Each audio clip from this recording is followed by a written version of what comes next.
Hi, I'm Ed. Hey, I'm Dan. Mike, right here. We got Mike with us. But Mike, what's happening? Mike is joining us for an episode. Thank you for joining us. Thank you for joining us, Mike. This is another episode of Unsolicited, where we talk about advice columns from the past. We rate the question, rate the answer, and then you come up with the worst advice possible for this person. We do. We give bad advice. We brought Mike along because he only gives bad advice. That's his thing. That's his thing. Yeah, I'm great at it. Yes. Yeah, as Ed and I are good at the bad advice. It's true. It's true. All right. So here we go. I got a bunch. I'm like scrolling through these Carolyn Hacks episodes. Have been for a while. She's got a bunch of them, man. I'm like scrolling and hitting load more, and I'm still in 2021, which is like crazy. So I'm just gonna hit one. All right. All right. There we go.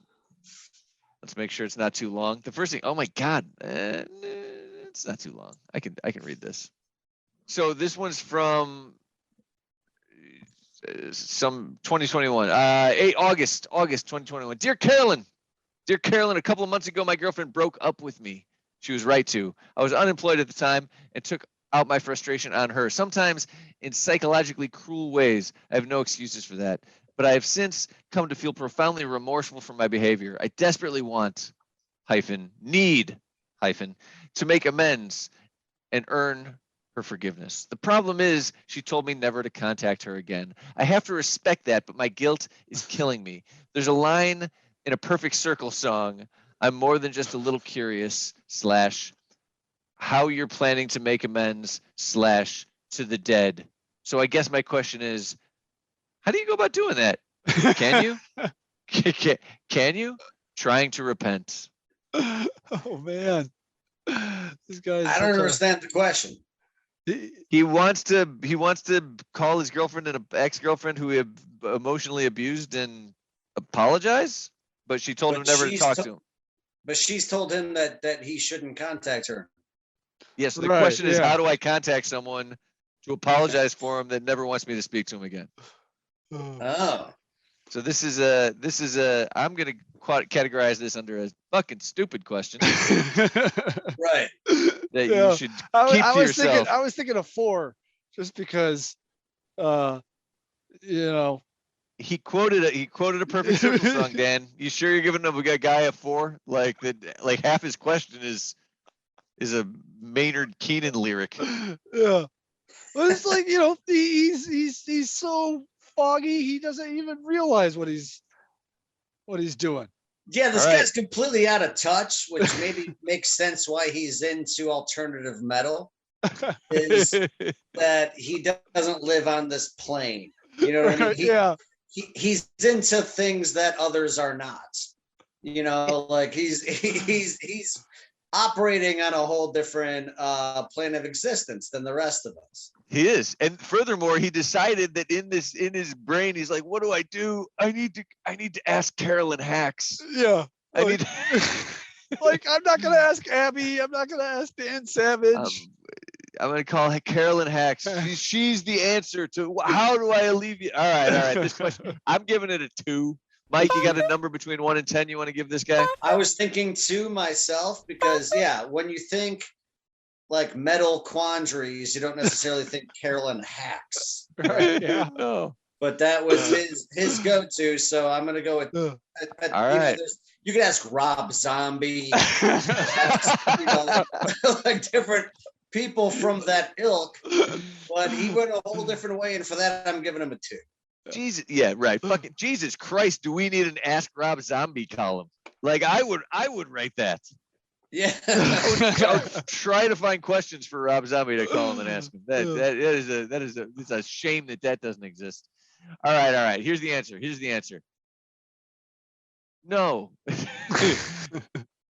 So I guess my question is, how do you go about doing that? Can you? No. This is our punishment, sometimes for mistakes, that we can't fix what we broke. It's not a penalty assessed by any code or standard of fairness. It's arbitrary. You could be left to find your own forgiveness for something much less or much more serious than this. How to ensure it won't happen again. Maybe you're already, Jesus Christ, why does she keep going on? Maybe you're already there. He even stopped reading at this I'm gonna point. I see Dan and Mike's eyes glazing over. I'm gonna speed this one up. All right. Note, with zero expectations from you in return would ease her pain. Oh, Jesus. You're way too I know, right? Seriously, shut the fuck up. The shorthand for that, for me, is leave her alone or she's going to think you're going to try to kill her. Yeah. That's all that's saying is unless you want her to think you're trying to kill her, you should leave her alone. Not call her. Should not call her. Oh, this is a terrible answer as well. And there's pluses and minuses to thinking, to having someone think you want to kill them. That's true. But I think in this situation, it's a unique situation where there's perhaps more minuses. Yeah. I mean, this answer goes on and on. Like, seriously, she's vehicles to understanding include therapy, 12-step programs, anger management classes, many size fit many sample. It's like she's like counseling this dickhead. She could have stopped at no. Yeah, no. All right. No. Which is where every other woman has stopped. Yeah. She's engaged him more than anyone he's ever dated. Probably, way more than he actually fucking deserves. Yeah. This answer gives it way too much credit. Like, I mean, like, it's a simple no. No, there's no way to do this. Don't do it. You don't have to go into like all the, like, you don't got to do all that. He didn't need the nuance. He just needed the big old slap across the face. No. Yeah, he needs a little Dorothy Dix. Just so you know, Mike, Dorothy Dix is both mine and Dan's favorite advice columnist from like 1840s or something like that. Yeah. Give her a shot. One of these days, she's amazing. Yeah. So yeah, I'm giving this. I gotta get my dicks on. Yeah, you gotta get working on some dicks, man. Yeah, I have to. I gotta hop on some dicks. You certainly do. You certainly do. I mean, I'm like kind of offended that you haven't yet hopped on any dicks and in preparation for this episode. Well, not in the context of this show. Well, I mean, hey, he's seen some, so that's better than Ren, who watched nothing. That's true. That's true. We have another guest host that we work with pretty regularly that when he did his first 3 episodes, he'd never even watched the show. He's like, totally cold. Yeah. You're one of our 8 viewers. We have 8 to 10 viewers per episode, Mike. I've noticed. Episode. It's impressive. It's impressive. Yeah, I've seen the numbers. It's all a numbers game for everyone. I mean. Yeah. Not saying there's no. Hey, we got before we do our worst advice ever. We have to say that people need to like and subscribe. They have to. They have to because if they don't, then we're never going to get above 8 viewers, and we're just going to keep going. Are you guys trying to get above 8 viewers? Yeah. I thought for sure that was your plateau, and that you were happy. That's the world that we live in, right there. I'm surprised to hear that you're trying to get more. Holy shit, 8! If we get to 10, Dan has promised me a Blumpkin. Or a Big Apple. All right, I give this one a 2. I give this one a 2. Yeah, 2. Terrible. 2 2s. Terrible question. Terrible answer. Now we give the worst advice possible in this situation. Who's got something? Let's see. Don't give up. There you go. We got to tell you the rules in the worst advice before we move any further. No, that's true. Have rules. That's true. We have rules in the show. Your worst advice cannot be to physically harm someone in any way because it's too easy, and that's always the worst advice. No killing. You can't kill it. Yeah, you can't. That's just kill too anybody. Easy. Just too easy. It's just too easy. You want to think in the forms of more of like 90s bad advice and not like 80s statutory rape advice. Huh. All right. Yeah. 90s not 80s movie, but 90s sitcom. Like kind of in that. That's the sweet spot. Well, I mean, the worst advice would obviously be to not leave her alone. I mean, the best advice would be that you have to leave her alone and move on from this. And then the worst advice would have to be, don't let this go. You're going to win. So send her flowers, send her letters, go to her place, like that kind of thing. That would all be the worst things that you could do. That's excellent bad advice. I've got some. Okay.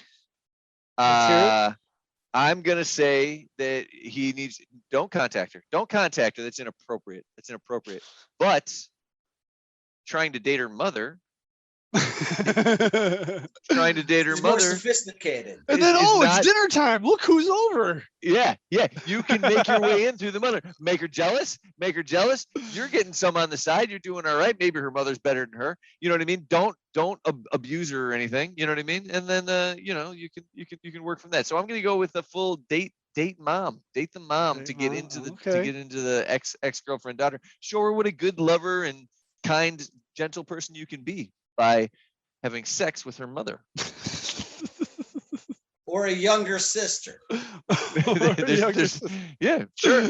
That works too. Younger sister. Solid, mom is good. classy move. Yeah. Dan, what do you got for us? I was a little closer to what you were thinking, but I was gonna say that he needed to like get a job where she worked, and just start popping up around, start taking the same yoga classes and put yourself everywhere that she is. And then, you're just going to wear her down. Kind of like pull the whole, like, why are you following me everywhere? Yeah. And then eventually she'll be like, oh, I guess I do love you. Is that what you think? Well, that's the way that always works out. Yeah, that's in usually the movies. Yeah. Usually the way it works out. Like, yeah. All right, who wins this one, man?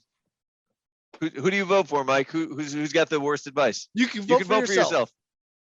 My advice was just piggybacked off yours. Your advice is good on date the mother. That is some really great, horrible advice.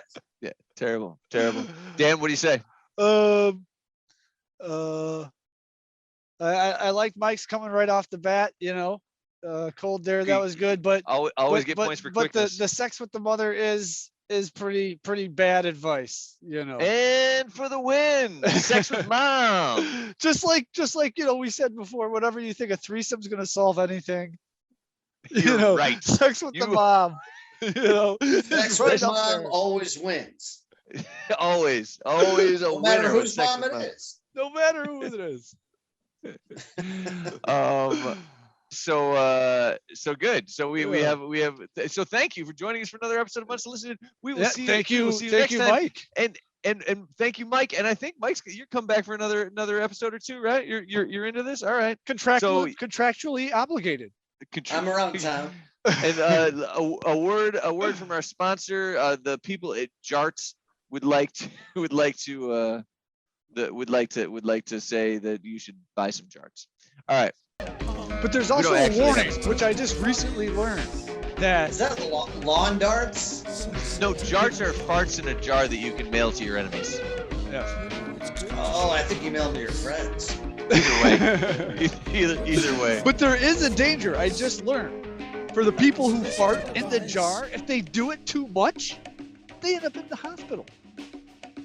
There was a reality TV star who they wind up in the hospital. What are you talking about? There was a TV reality star who was sending her own jarts and was doing it so much, she ended up in the hospital with collapsed rectum or something. This lady is simply really milking that small amount of fame. She's really I feel like if you wind up in the hospital, you're a hot chick.